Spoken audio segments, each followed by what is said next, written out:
Good morning. आज अपन last class में mitochondria के बारे में डिस्कशन किया था कि भाई माइटोकॉन्ड्रिया क्या होता है, इसकी बात कर ली थी। आज अपन दो झिल्ली वाले कोशिकांग, नेक्स्ट कोशिकांग जो अपने हरित लवक की बात करने वाले हैं कि भाई हरित लवक क्या होता है। ठीक है, मतलब लवक क्या होता है, हरित लवक लवक इनमें क्या फ़र्क होता है। आज सभी आपको जो डाउट है उस चीज़ से रिलेटेड वो सब क्लियर होने वाले हैं। ठीक है, तो अब अपन स्टार्ट करते हैं। नेक्स्ट कोशिकांग लवक, जिसे इंग्लिश में कहा जाता है प्लास्टिड। ठीक है, तो लवक की बात करते हैं। इंग्लिश में से क्या कहा जाता है, प्लास्टिड। देखिए ये पादप कोशिका का क्या है, सबसे बड़ा कोशिकांग है। पहली बात तो यह है पादप कोशिका का सबसे बड़ा कोशिकांग है, सबसे बड़ा कोशिकांग है। दूसरी चीज़ कि भाई सर्वप्रथम जो आपके प्लास्टिड शब्द का प्रयोग वो किसने किया था, सिम्पल ने किया था। ठीक है, और इसकी खोज प्लास्टिड की किसने की थी, हैकल ने की थी। तो इसकी खोज, मतलब प्लास्टिड की खोज, इसकी खोज हैकल ने सन 1806 में की। और प्लास्टिड शब्द का प्रयोग जो है आपके, प्लास्टिड शब्द का प्रयोग वो आपके किसने किया था, सिम्पर ने किया था। वैज्ञानिक होते सिम्पर ने कब, 1855 में।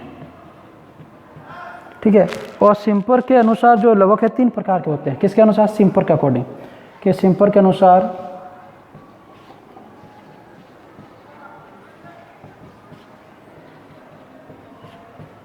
तीन प्रकार के होते हैं। फर्स्ट, सेकंड, थर्ड, तीनों लिख देता हूँ। ठीक है, फर्स्ट है अवर्णी लवक, इसे कहा जाता है ल्यूकोप्लास्ट।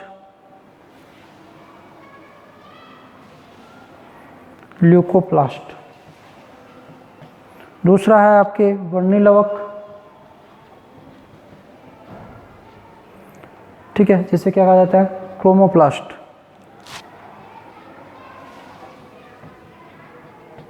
और तीसरा है हरित लवक, जो अपन पढ़ने वाले सिलेबस में इसमें डिटेल में, जिसे कहते हैं क्लोरोप्लास्ट। ठीक है, तो ये लवक के 3 भाग है सिम्पर के अकॉर्डिंग। ठीक है, कि भाई ये जो है रंगों के आधार पर लवक है, इसको 3 भागों में बांट रखा है। ठीक है, आधार क्या है, आपके जो वर्णक पाए जाते हैं। ठीक है, रंग है, रंग कौन कौन से पाए जाते हैं उनके आधार पर। तो सबसे पहले अवर्णी लवक पढ़ेंगे, फिर वर्णी लवक, लास्ट में हरित लवक पढ़ेंगे। ठीक है, इनके बारे में अपन पढ़ते हैं। देखिए स्टार्ट करते हैं। सबसे पहले अवर्णी लवक क्या होता है, देखिए।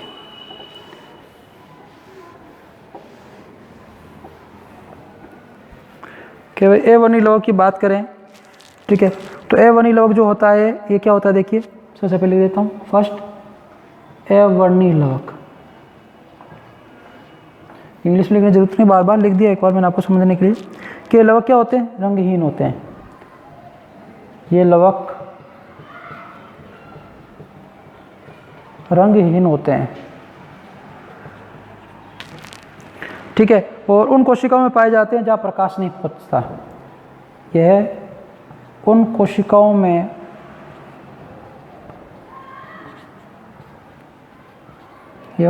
में पाए जाते हैं जहाँ प्रकाश नहीं पहुँचता है। ठीक है, कि जहाँ पे प्रकाश की उपस्थिति या प्रकाश नहीं पहुँचता वहाँ पे ये पाए जाते हैं मुख्य रूप से। जैसे बात करें तो ये एग्जाम्पल की बात करें तो कौन से ऐसे भाग जहाँ प्रकाश नहीं पहुँचता है, तो पौधों के भूमिगत भाग। ठीक है, कि पौधे के जो जमीन में भाग हैं, जड़ है जैसे, तो भूमिगत भाग जो होते हैं। ठीक है, तो पौधे के भूमिगत भाग के कार्य के आधार पर अवर्णी लवक को कितने भागों में बांटा गया, 3 भागों में। तो अवर्णी लवक को कितने भागों में बांटा गया, अवर्णी लवक के कितने भाग, 3 भाग। तीनों भाग की बात करते हैं, देखिए कौन से।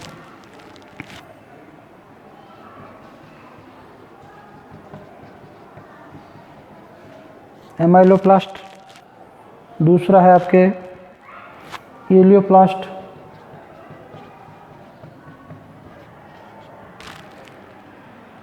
और चौथा है तीसरा है एल्यूरोप्लास्ट, कि भाई एक है आपके एमाइलोप्लास्ट, एक है आपके इलियोप्लास्ट, और चौथा क्या है प्रोटीनोप्लास्ट कहते हैं, या ऐसे एल्यूरोप्लास्ट भी कहते हैं। एल्यूरोप्लास्ट या इसे क्या कहा जाता है प्रोटीनोप्लास्ट। ये तीन हो गए। देखिए एमाइलोप्लास्ट की बात करते क्या है कि इसमें शर्करा स्टार्च में बदलकर संग्रहित रहती है, कि भाई एमाइलोप्लास्ट है इसमें क्या होती है जो शर्करा वो आपके स्टार्च में बदलती है। तो इसमें क्या होता है, इसमें शर्करा आपके स्टार्च या मंड कह सकते हैं, एक ही बात है, ठीक है। स्टार्च जैसे कहा जाता है मंड, कुछ मांड कहते हैं, ठीक है, स्टार्च में बदलकर संग्रहित रहती है। एग्जाम्पल जैसे आलू है, आलू में क्या स्टार्च है, गेहूं है, गेहूं में क्या है स्टार्च है, ठीक है, इस प्रकार से। इसके अलावा बात करें जैसे इलियोप्लास्ट की बात करें कि भाई आपके इलियोप्लास्ट क्या होता है, तो इलियोप्लास्ट में क्या होता है आपके इसमें भोजन तेल के रूप में संग्रहित रहता है। किसमें भोजन जो किस रूप में संग्रहित है, इसमें भोजन तेल के रूप में संग्रहित रहता है। एग्जाम्पल देख लीजिए, सरसों है, मूंगफली है, तिलहन जितने भी तिल वाले पदार्थ जैसे तिल है, तेल निकलता है तिलहन मतलब। और तीसरा है एल्यूरोप्लास्ट, इसमें भोजन प्रोटीन के रूप में संग्रहित रहता है। किसमें, इसमें भोजन प्रोटीन के रूप में संग्रहित रहता है। एग्जाम्पल देख लीजिए, जैसे मूंग है, जितनी भी दालें, मूंग, चना, मटर, है ना, जितनी भी दालें वो इसी के एग्जाम्पल है। तो भी ये A1 लवक क्या है, रंगहीन होते हैं और उन कोशिकाओं में पाए जाते हैं जहाँ प्रकाश नहीं पहुँचता है। जैसे पौधे के भूमिगत भाग हो गए, वायु भाग के गहरे उत्तक के वायु जो हवा में उत्तक पाए जाते हैं, जो गहरे हैं जिसके अंदर आपके प्रकाश नहीं पहुँच पाता है, तो उन सभी जगह ये पाए जाते हैं। और ल्यूकोप्लास्ट जो आपके A1 लवक जो होते हैं भोज्य पदार्थों को क्या करते हैं अघुलनशील रूप में बदलकर, ये घुलनशील अवस्था नहीं अघुलनशील अवस्था में बदलकर क्या करते हैं एकत्रित करने का कार्य करते हैं। और कार्य के आधार पर तीन प्रकार के होते हैं, अपने की तीनों की बात कर ली। अब देखिए इसके आगे अपन बात करते हैं कि भाई और क्या संरचनाएं पाई जाती है। तो अपन बात करते हैं, देखिए वर्णी लवक की बात करते हैं, क्रोमोप्लास्ट की बात करते हैं कि वर्णी लवक जो है वो क्या है, इसकी क्या संरचनाएं पाई जाती है, ठीक है, इसकी बात करते हैं। देखिए अब नेक्स्ट सेकंड पाते हैं वर्णी लवक।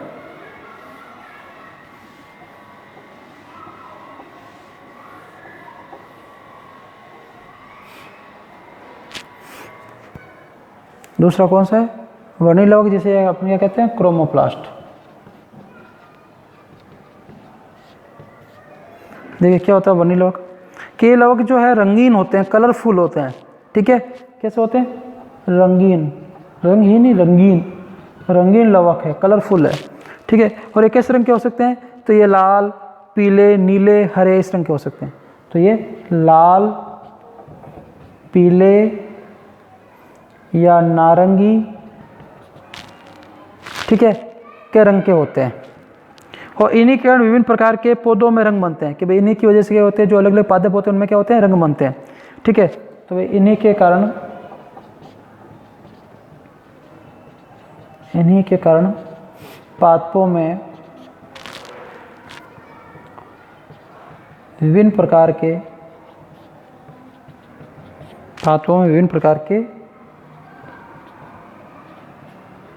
रंग बनते हैं, ठीक है। ये पादपों में बैंगनी रंग है वो इन लवकों के कारण नहीं बनता, ध्यान रखना कि पादपों का जो बैंगनी रंग होता है, फूलों का रंग जो बैंगनी होता है वो किसकी वजह से बनता है, एंथोसाइनिन नामक वर्णक पाया जाता है उसके कारण होता है। और ये जो रंग या वर्णक होते हैं रिक्तिकाओं में ये सेल शेप में गुला रहता है, कल पढ़ा था अपन ने सेल शेप, जिसे अपन कोशिका रस कहते थे, ठीक है। उसके अंदर ये रंग क्या होते हैं, आपके वर्णक गुले हुए पाए जाते हैं, रंग गुले हुए पाए जाते हैं, ठीक है। और वर्णी लवक जो होते हैं प्रमुख रूप से पके हुए फलों की बाह्य त्वचा, पुष्प दलों जैसे बाह्य दल, दल पुंज है, इनमें पाए जाते हैं। और ये फल और पुष्पों को क्या करते हैं, आकर्षक बनाते हैं, कि भाई क्या होते हैं, आपके पुष्पों को और फलों को क्या करते हैं, आकर्षित बनाने का कार्य करते हैं। अब देखिए इसको भी क्या है, वैसे तो 3 भागों में बांट रखा है, फियोप्लास्ट है, रोडोप्लास्ट है और प्रकाश संश्लेषी जीवाणु के क्रोमेटोफोर, उनके अंदर अपन को इतना डिटेल में नहीं पढ़ना है कि भाई फियोप्लास्ट जो होते हैं उसमें डायटम्स बुरे सवाल आते हैं, अपन पढ़ेंगे आगे पीछे वाले चैप्टर में। डायनेफ्लेजिलेट पाए जाते हैं, मुख्य वर्ण क्या होता है, फ्यूकोजेंथिन होता है। रोडोप्लास्ट में लाल सेवालें जो होती है उनके अंदर जो लाल रंग पाया जाता है वो किसकी वजह से होता है, फाइकोसाइनिन और फाइकोइरिथ्रिन की वजह से होता है। इसके अलावा प्रकाश संश्लेषी जीवाणु के जो क्रोमेटोफोर होते हैं, बैंगनी व सल्फर जीवाणु पर पढ़ेंगे, कुछ जीवाणु ऐसे होते हैं जो आपके प्रकाश संश्लेषण करते हैं, जिसे बोलते हैं बैंगनी और सल्फर जीवाणु, ठीक है। इनके अंदर क्या पाया जाता है, बैक्टीरियो क्लोरोफिल पाया जाता है और आपके बैक्टीरियोविरिडिन पाया जाता है। इसमें क्या होता है, एंथोसाइनिन वर्णक पाया जाता है और आपको पता है एंथोसाइनिन वर्णक की वजह से क्या सा रंग आता है, बैंगनी रंग आता है। और ये वर्णक जो होते हैं अम्लीय घोल में लाल या सारे घोल में क्या तो कैसे होते हैं, नीले होते हैं। कि अम्लीय घोल में रखेंगे तो कैसे होते हैं, लाल रंग के दिखाई देते हैं और सारे घोल में कैसे देते हैं, नीले दिखाई देते हैं। कौन, आपके एंथोसाइनिन वर्णक। अब ये देखो, ये तो जानकारी सामान्य जानकारी है जो मैंने आपको बता दी है, अपने इतने सिलेबस में नहीं है तो मैंने ज़्यादा आपको ओरली बता दिया, समझा दिया। अब कुछ थोड़ी सी महत्वपूर्ण जानकारी की बात कर लेते हैं जो अपने काम आएगी। देखिए मैं कुछ पॉइंट्स लिखवा देता हूँ। जैसे एग्जाम्पल की बात करें अपन कि भाई हरे टमाटर जो होते हैं, हरे टमाटर, हरी मिर्च, ठीक है, ये पकने पर क्रमशः जिनका हरित लवक जो होता है, हरित लवक, ये आपके किस में बदल जाता है, आपके लाइकोपीन और कैप्सिसेंथिन द्वारा प्रतिस्थापित होने के कारण लाल रंग में बदल जाता है। कि भाई हरित लवक जो होता है, यहाँ देखिए, यहाँ लिख देता हूँ, हरित लवक जो है, हरा टमाटर जो है इसमें कौन से वर्णन की वजह से, कि लाइकोपिन की वजह से, लाइकोपिन, ठीक है। और हरी मिर्च जो होती है इसमें कैपेसेंथिन, ठीक है। इन वर्णों की वजह से किस में बदल जाते हैं आपके, ये लाल रंग में बदल जाएंगे, लाल टमाटर में, और किस में बदल जाती है, लाल मिर्च में। ध्यान रखना है चीज़ का कि भाई आपके क्या होते हैं क्रमशः में हरित लवक जो होता है लाइकोपिन और कैप्सिसेंथिन द्वारा प्रतिस्थापित हो जाते हैं। कि हरे टमाटर जो होते हैं इसमें लाइकोपिन जब वर्णक आ जाएगा तो ये लाल टमाटर बदल जाएगा, हरी मिर्च वो कैप्सिसेंथिन वर्णक आने की वजह से लाल मिर्च में बदल जाएगा। कुछ बच्चों को पता नहीं, वो सोचते हैं हरे टमाटर अलग लगते हैं और लाल टमाटर की खेती अलग होती है, और हरी मिर्च की खेती अलग होती है, लाल मिर्च की अलग होती है। ऐसा कुछ नहीं है, ये समय के साथ पक जाते हैं, वर्णक बदल जाते हैं, उनकी वजह से होता है। तब ध्यान रखना, लाल टमाटर किसकी वजह से होता है, लाइकोपिन की वजह से, और लाल मिर्च किसकी वजह से होती है, कैप्सिसेंथिन वर्णक की वजह से पाई जाती है। इसके देखो एग्जाम्पल, इसके अलावा बात करें जैसे गाजर है, ठीक है। तो गाजर में वर्णिल लवक जो पाया जाता है कौन सा पाया जाता है, कैरोटीन पाया जाता है। कौन सा वर्णक पाया जाता है, कैरोटीन पाया जाता है। और इसी कैरोटीन लवक में विटामिन ए पाया जाता है। कौन सा विटामिन पाया जाता है, ए विटामिन पाया जाता है इस कैरोटीन के अंदर। कि हरी मिर्च से लाल मिर्च में किसकी वजह से, आपके कैप्सिसेंथिन की वजह से, और हरा टमाटर लाल टमाटर में किसकी वजह से, अभी मैंने आपको बताया था, हरा टमाटर लाल टमाटर में लाइकोपिन की वजह से बदलता है। तो ये छोटी सी जानकारी थी, इसका आप ध्यान रखेंगे, ठीक है। अब अपन हरित लवक स्टार्ट करने वाले हैं कि भाई हरित लवक है उसकी क्या संरचनाएं होती है, क्या कार्य होते हैं, उसकी बात करने वाले हैं। अब देखिए स्टार्ट करते हैं अपन हरित लवक की बात करते हैं। क्या है हरित लवक, क्या किस प्रकार से कार्य करता है, देखिए।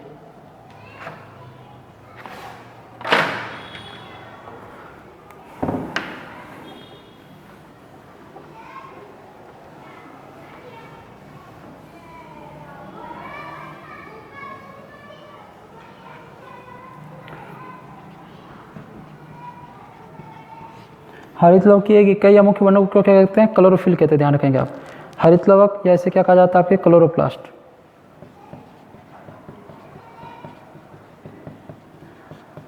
ये तो बेसिक जानकारी थी जो मैंने आपको बता दी, वे आगे आपके नॉलेज के लिए भी काम आएगी, पता भी होना चाहिए आपको। हरित लवक या क्लोरोप्लास्ट की बात करते हैं। देखिए वो वैसे सेम माइटोकॉन्ड्रिया जैसे, पहले अपन इसके बारे में पढ़ेंगे, फिर इसको डायग्राम के द्वारा समझेंगे, तो आपके 2 बार रिपीट हो जाएगा और जो भी जानकारी वो क्लियर हो जाएगी। देखिए बात करते हैं, स्टार्ट करते हैं कि भाई क्लोरोफिल क्या है।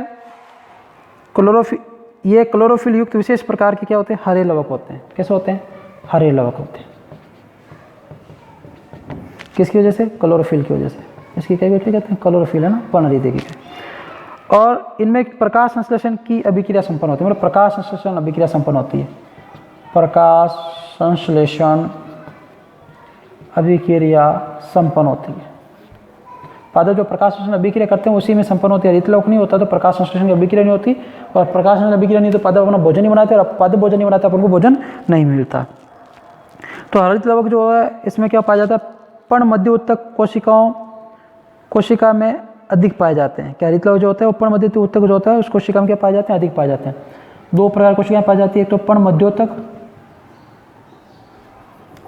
कौन सी, पण मध्योतक और इसे बोलते हैं मीजोफिल सेल्स। एक होती है आपकी पर्णपूल आच्छादित कोशिका जिसे बोलते हैं बंडल सी सेल। तो पर्ण मध्योतक कोशिका में, ठीक है, हरित लवक क्या पाए जाते हैं, ज़्यादा पाए जाते हैं, हरित लवक अधिक पाए जाते हैं। ये पादपों में पाई जाती है, इनकी पत्तियों के अंदर रंध्रों के पास पाई जाने वाली कुछ कोशिकाएं होती है, ठीक है। और ये कैसा कोशिकांग है अपन पढ़ चुके हैं, दोहरी झिल्ली वाला कोशिकांग है। कैसा है, दोहरी झिल्ली वाला कोशिकांग होता है, ठीक है, सामान्य जानकारी के दोहरी झिल्ली से घिरा कोशिकांग होता है।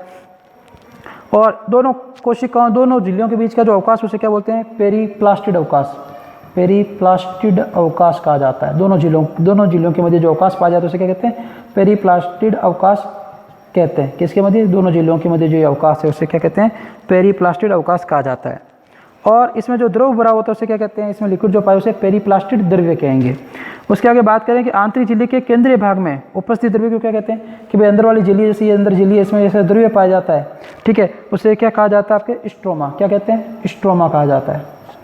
और जो क्या होती है दानेदार संरचना को क्या कहते हैं, स्ट्रोमा, इसमें दानेदार संरचना से क्या कहेंगे, स्ट्रोमा कहा जाता है। और स्ट्रोमा में प्लेट की संरचना को, जब स्ट्रोमा जो है इसमें ऐसे कुछ प्लेट की संरचना पाई जाती है उसे क्या कहा जाता है, थाइलेकोइड कहा जाता है। क्या कहा जाता है, थाइलेकोइड कहा जाता है। और थाइलेकोइड की जो ऐसे सिक्को जैसी ढेरी बन जाती है तो इसे क्या कहा जाता है, ग्रेना कहा जाता है। इस पूरी एक को क्या कहेंगे, थाइलेकोइड, और इस पूरी संरचना को क्या कहते हैं, आपके ग्रेना कहा जाता है। और ये कितनी संरचना होती है कि थाइलेकोइड की 2 से 100, कि भाई एक प्रकार से ये 2 से 100 इस प्रकार से ढेरी बन जाए तो उसे क्या कहा जाता है, आपके तस्त्रीनुमा संरचना बन जाती है, उसे क्या कहते हैं, अपन ग्रेना कहते हैं। और ये ग्रेना जो होती है स्ट्रोमा में फ्रेंच, जैसे ये ग्रेना ऐसी हरित लवक में बहुत सारी ग्रेना बनी होती है, ये ग्रेना हो गई, तो यहाँ पर एक वो ग्रेना ऐसे सिक्कों की ढेरी पाई जाती है, तो ये आपस में जिस संरचना से जुड़ी होती है उसे क्या कहते हैं, फ्रेंट चैनल कहा जाता है। क्या कहा जाता है, फ्रेंट चैनल कहा जाता है, कि आपस में जिस संरचना से जुड़ी होती है एक ग्रेना दूसरी ग्रेना से, ग्रेना ध्यान रखना बहुवचन है, ग्रेनम क्या है, एक वचन है। इस प्रकार से क्या होती है, फ्रेंट चैनल के द्वारा आपस में जुड़ी होती है। और थाइलेकोइड के ऊपरी भाग पे, जैसे थाइलेकोइड होता है यहाँ पे ऐसे काफ़ी बिंदुनुमा संरचनाएं पाई जाती है, जिसे क्या कहते हैं, क्वांटासोम कहा जाता है। क्या कहा जाता है, क्वांटासोम, ठीक है, कि भाई थाइलेकोइड के ऊपर क्या पाई जाती है, आपके क्वांटासोम लगे होते हैं। ये प्रकाश संश्लेषण की मुख्य इकाई है। भाई प्रकाश संश्लेषण हरित लवक में होता है, लेकिन हरित लवक में प्रकाश संश्लेषण किसके अंदर होता है, तो प्रकाश संश्लेषण को बोलते हैं फोटोसिंथेसिस। तो ये प्रकाश संश्लेषण कहाँ होता है, क्वांटासोम होता है। प्रकाश संश्लेषण इकाई क्या है, क्वांटासोम में, ध्यान रखना। और हरित लवक भी माइटोकॉन्ड्रिया की तरह क्या पाया जाता है, अर्धस्वायत्त कोशिकांग होता है, क्योंकि इसमें स्वतः निर्माण की संरचना पाई जाती है। कि इसको भी क्या कहा जाता है, अर्धस्वायत्त अंग कहा जाता है, क्योंकि इसमें भी वर्ताकार डीएनए पाया जाता है जो हरित लवक का निर्माण कर सकता है, इसलिए इसे क्या कहा जाता है, अर्धस्वायत्त अंग कहा जाता है, अर्धस्वायत्त कोशिकांग कहा जाता है, सेमी ऑटोनोमस सेल ऑर्गन कहा जाता है। क्यों कहा जाता है, सेम माइटोकॉन्ड्रिया जैसी इसमें संरचना पाई जाती है। एक चीज़ कि भाई थाइलेकोइड जो होता है, आप अभी आगे आपके सिलेबस एनसीईआरटी में प्रकाश संश्लेषण चैप्टर आएगा, उसमें पढ़ेंगे प्रकाश संश्लेषण में कि थाइलेकोइड, एक और आपकी संरचना स्ट्रोमा, थाइलेकोइड के या ग्रेनक है, ठीक है। तो थाइलेकोइड के अंदर आपके प्रकाश संश्लेषण की कौन सी अभिक्रिया होती है, प्रकाशिक अभिक्रिया। आप देखो, आप आगे पढ़ोगे तो पढ़ोगे प्रकाश संश्लेषण जो होता है उसकी प्रकाशिक अभिक्रिया और दो होती है, एक होती है अप्रकाशिक अभिक्रिया। तो प्रकाश संश्लेषण दो अभिक्रियाओं में पूर्ण होता है, प्रकाशिक और अप्रकाशिक। तो प्रकाश संश्लेषण की प्रकाशिक मतलब जो प्रकाश की उपस्थिति में होती है, अप्रकाशिक मतलब जो प्रकाश की अनुपस्थिति में होती है। जो प्रकाशिक अभिक्रिया जो प्रकाश की उपस्थिति में होती है वो थाइलेकोइड या ग्रेना में संपन्न होती है। जो अप्रकाशिक अभिक्रिया वो कहाँ संपन्न होती है, स्ट्रोमा में होती है। 1 नंबर का क्वेश्चन बन सकता है, ध्यान रखना। अप्रकाशिक अभिक्रिया कहाँ संपन्न होती है, स्ट्रोमा के अंदर संपन्न होती है। और क्वांटासोम क्या है, इसमें प्रकाश संश्लेषण मुख्य रूप से क्वांटासोम के अंदर ही पाया जाता है। क्वांटासोम के अंदर ही प्रकाश संश्लेषण की क्रिया होती है, ऐसे कह सकते हैं कि क्वांटासोम प्रकाश संश्लेषण की इकाई है। अब देखिए हरित लवक के बारे में और कुछ जानकारी पढ़ते हैं कि हरित लवक की जो संरचना है क्लोरोप्लास्ट की, वो अलग अलग जीवों में अलग अलग होती है। जैसे यूलोथ्रिक्स है, उसमें मेखलाकार होती है। क्लेमाइडोमोनास में आपके प्याले के आकार की होती है, ठीक है। और आपके इसके अलावा बात करें स्पाइरोगायरा जो होती है, इसमें आपके सर्पिलाकार होती है। वाउचेरिया में प्लेट जैसी होती है। क्लेडोफोरा इस सेवलों नाम जालिकावत होती है। और बुरे सेवलों में फियोफ्लास्ट कहा जाता है। इसके अंदर क्लोरोफिल जो होता है, ठीक है। तो ये कुछ ऐसे अलग अलग इनकी संरचनाएं अपने अपने एनसीईआरटी में इनकी संरचना बारे में दिया हो। कप के नुमा संरचना, कप नुमा हरित लवक किसमें पाया जाता है, स्टार नुमा हरित लवक किसमें पाया जाता है, ये जानकारी नहीं दी तो मैं आपको नहीं लिखवा रहा, नहीं तो अपन जरूर पढ़ते इसके बारे में कि भाई हरित लवक जो होता है, कि भाई हरित लवक का जो माप है इनकी बात करें तो ये मुख्य रूप से उच्च श्रेणी के पादपों में दिखाया जाता है। ये गोलाकार होते हैं, प्लेट की तरह संरचना होती है, अंडाकार हो सकता है, गोल, लंबा आदि प्रकार का हो सकता है। और इनकी जो संख्या है कि भाई क्लोरोप्लास्ट जो सामान्यतः है वो आपके किस प्रकार के होते हैं, 20 से 40 होते हैं। और ये कैसे होते हैं, द्विउतल होते हैं। साइज की बात करें तो इसकी लंबाई जो है 3 माइक्रोन से आपके 0.3 माइक्रोन से 3 माइक्रोन होती है। और चौड़ाई 3 माइक्रोन से आपके 5 माइक्रोन की होती है। तो इसकी ये संरचना है जो ये इससे भी अधिक और चौड़े हो सकते हैं। और क्लोरोप्लास्ट जो आपके सूक्ष्म दृष्टि से देखने पर इसकी संरचना दिखाई देती है अपन को। और आपके जो ये क्लोरोप्लास्ट है इसमें बहुत सारे वर्णक अभी पढ़े थे, वर्णक पाए जाते हैं। और वैज्ञानिक थे मेंके ने आपके थाइलेकोइड कहा था, जो आपके प्यारेनुमा स्त्रीनुमा संरचना पाई जाती है, मेंके ने कहा था। और देखो पार्क और वह पोन थे, इन्होंने क्वांटासोम आपके बारे में बताया था कि भाई थाइलेकोइड के अंदर 20 एंगस्ट्रॉम लंबे और 100 एंगस्ट्रॉम व्यास के, कि भाई ये जो होते हैं इसमें थाइलेकोइड के अंदर, ये थाइलेकोइड हो गया, देखो थाइलेकोइड को मैं लक्ष्य बना लेता हूँ, ये थाइलेकोइड हो गया, इसके अंदर ऐसे ये कितने लंबे होते हैं 20 एंगस्ट्रॉम, 200 एंगस्ट्रॉम तो लंबे, एंगस्ट्रॉम मतलब 10 की घात माने सर, और आपके 100 एंगस्ट्रॉम व्यास मतलब चौड़ाई के क्या पाए जाते हैं, क्वांटासोम पाए जाते हैं। और प्रत्येक क्वांटासोम में कितने क्लोरोफिल पाए जाते हैं 230। फिर इस क्वांटासोम में कितने पाए जाते हैं 230 क्लोरोफिल CHL इकाइयाँ पाई जाती है, हरित लवक की इकाई जो होती है क्लोरोफिल वो पाई जाती है, ठीक है। और हरित लवक की अपन बात करें कि हरित लवक जो होता है अपनी इसमें DNA उपस्थित होता है, इसलिए अपनी क्षमता इसका अपना निर्माण खुद कर सकता है, स्वतः जनन कर सकता है, ठीक है। कोशिका के अंदर ही अंदर अपना निर्माण कर सकता है, इसलिए इसे क्या कहते हैं अर्धस्वायित कोशिका कहते हैं। और वर्णकों में बात करें तो इसमें क्लोरोफिल्स पाए जाते हैं, क्लोरोफिल और भी कैरोटीन्स पाए जाते हैं, जेंथोफिल्स पाए जाते हैं, ऐसे कुछ मुख्य वर्णक इसके अंदर पाए जाते हैं। और इसकी रासायनिक संगठन की बात करें तो प्रोटीन इसमें 40 से 50% होता है, लिपिड 20 से 25% होता है, क्लोरोफिल 8 से 10% होता है। ये इनके कुछ ऐसी संरचनाएं पाई जाती है। अब देखिए अपन हरित लवक का डायग्राम बनाते हैं। अभी जो मैं पढ़ाया मुख्य पॉइंट्स वापस कवर करता हूँ और फिर लास्ट रहेगा हरित लवक के कार्य की बात करेंगे कि भाई हरित लवक की मुख्य संरचनाओं की बात करते। देखिए हरित लवक का डायग्राम बना लेता हूँ, फिर इसके अंदर अपन जो भी अभी आपको चीज़ें बताई क्या क्या चीज़ें, इनकी वापस मैं आपको रिप्रेजेंट कर दूंगा। तो जिनके कुछ डाउट रह गया है, देखिए जो मैं आपको लिखवाता हूँ वो आपके सिलेबस के अकॉर्डिंग लिखवाता हूँ, जो मैं ओरली बोलता हूँ वो आपके सिलेबस के अकॉर्डिंग नहीं होता, थोड़ा सा बाहर होता है, तो मैं उसे ओरली समझाने की कोशिश करता हूँ ताकि वो आपको समझ में आ जाए। तो ये गोलाकार या अंडाकार कैसा भी हो सकता है, तो अपन इसको रिप्रेजेंट करने में कोई तकलीफ नहीं है, बनाने में कोई सा इश्यू नहीं है, किस प्रकार की संरचना बनाएं, ठीक है, थोड़ी बहुत चेंज हो चल सकती है। दोहरी झिल्ली का क्वेश्चन आगे, दोहरी झिल्ली बना रहे अपन, ये दोहरी झिल्ली हो गई सब। उसके बाद अपन इसमें क्या पाई जाती है, थाइलेकोइड पाई जाती है, ये देखो थाइलेकोइड। अब ऐसी क्या होती है इसमें ढेरियाँ पाई जाती है, कितनी आपके 20 से 100 तक हो सकती है एक ढेरी जो होती है।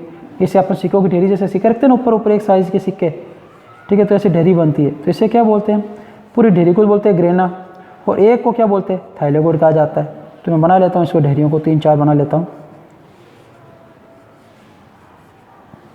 ताकि आपके अच्छे से क्लियर हो जाए, किसी को डाउट नहीं रहे कोई।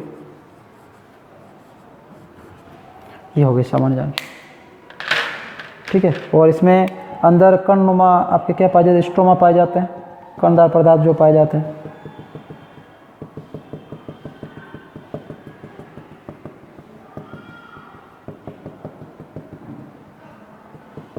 और एक अपन 70S राइबोसोम और एक वर्ताकार DNA बना देते हैं जो उसके अंदर क्या होते हैं प्रेजेंट होते हैं। और ये आपस में जो ग्रेना होते हैं वो संरचना के द्वारा जुड़े होते हैं, ठीक है, जिससे अपन क्या बोलते हैं फ्रंट चैनल कहा जाता है। ये आपस में इस प्रकार से अटैच होते हैं। तो देखिए ये आपकी क्या होगी, बाह्य झिल्ली होगी, ये आपके आंतरिक झिल्ली होगी, इनके बीच में अवकाश पेरीप्लास्टिड अवकाश, और इसके अंदर जैसे जो द्रव पाया जाता है, ठीक है, उसे क्या कहते हैं पेरीप्लास्टिड द्रव कहा जाता है, पेरीप्लास्टिड द्रव्य कहा जाता है। ये आपके वर्ताकार DNA, ये आपके 70S राइबोसोम, ये जो आपके कणनुमा संरचना ये स्ट्रोमा, ठीक है। और उसके बाद अपन बात करें तो ये रेड रंग से जो बना रहा आपके, ये जो बना इसे बोलते हैं फ्रंट चैनल, जिसके द्वारा ये आपके, और इसकी एक जो ये एक बनी इसे क्या कहते हैं थाइलेकोइड कहा जाता है। तस्नीनुमा संरचना जो होती है थाइलेकोइड। और इस पूरी ढेरी को, ये जो पूरी ढेरी बनी हुई है इसको क्या कहते हैं ग्रेना, ठीक है, एक वचन ग्रेनम, इतने बने पूरे को क्या कहेंगे ग्रेना।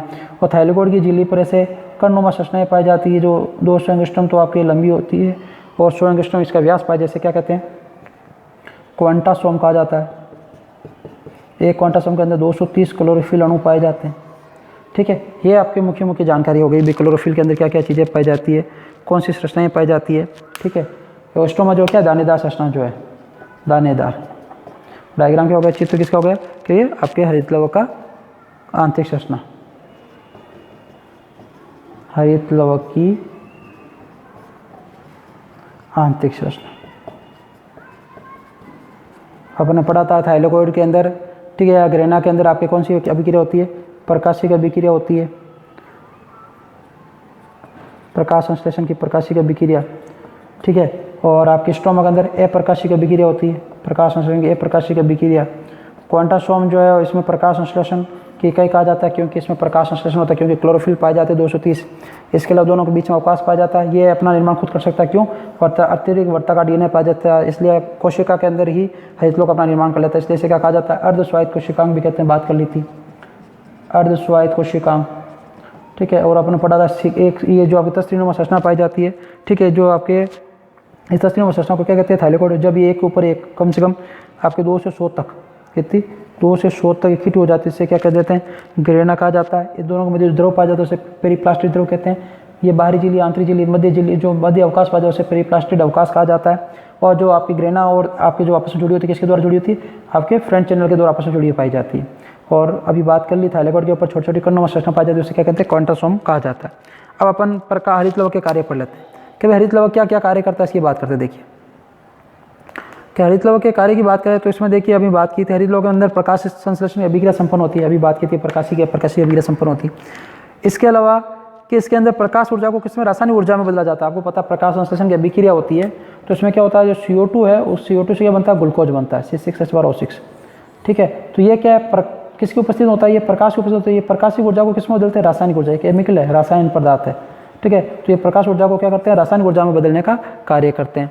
इसके अलावा ये CO2 को स्टार्च में बदलने का भी कार्य करते हैं। CO2 से क्या बन रहा है, ग्लूकोज, ग्लूकोज क्या कार्बोहाइड्रेट के बाकी क्या कहा जाए, स्टार्च, तो स्टार्च में बदलने का भी कार्य करते हैं। और प्रकाश संश्लेषण अभिक्रिया में O2 का क्या होता है, विमोचन होता है। जब प्रकाश संश्लेषण अभिक्रिया होती है क्या होती है, O2 मिलती है, जो जीवधारियों के लिए क्या मुख्य गैस है। आपको पता है CO2 और H2O मिलकर ही क्या करते हैं, अभिक्रिया करते हैं, ठीक है। तो H2O से क्या निकलती है, जल निकलती है। CO2 से क्या होता है, आपके CO2 का अपचयन होता है, जिससे क्या बनता है, आपके ग्लूकोज बचता है। और आपके जल का क्या होता है, ऑक्सीकरण होता है, ठीक है। कि जल जो है इसका ऑक्सीकरण होता है, ऑक्सीकरण होने की वजह से क्या होता है, आपके O2 का निर्माण होता है। और O2 अपने जीवधारियों के लिए जीवनदायिनी गैस है, जीवधारियों के लिए मुख्य गैस है, ऑक्सीजन के बिना अपन जीवित नहीं रह सकते।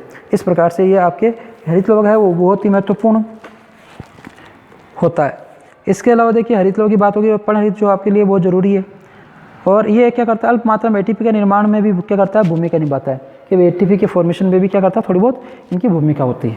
तो ये हरित लवक के लिए इतनी ही जानकारी है कि भाई हरित लवक क्या होता है, ठीक है, लवक क्या होते हैं, इन सब के बारे में जितनी मैक्सिमम जानकारी आपकी किताब है उससे ज़्यादा मैंने आपको देने की कोशिश की है, ताकि आपके कोई डाउट नहीं रहे, ठीक है, अच्छे से सभी चीज़ें क्लियर हो जाए।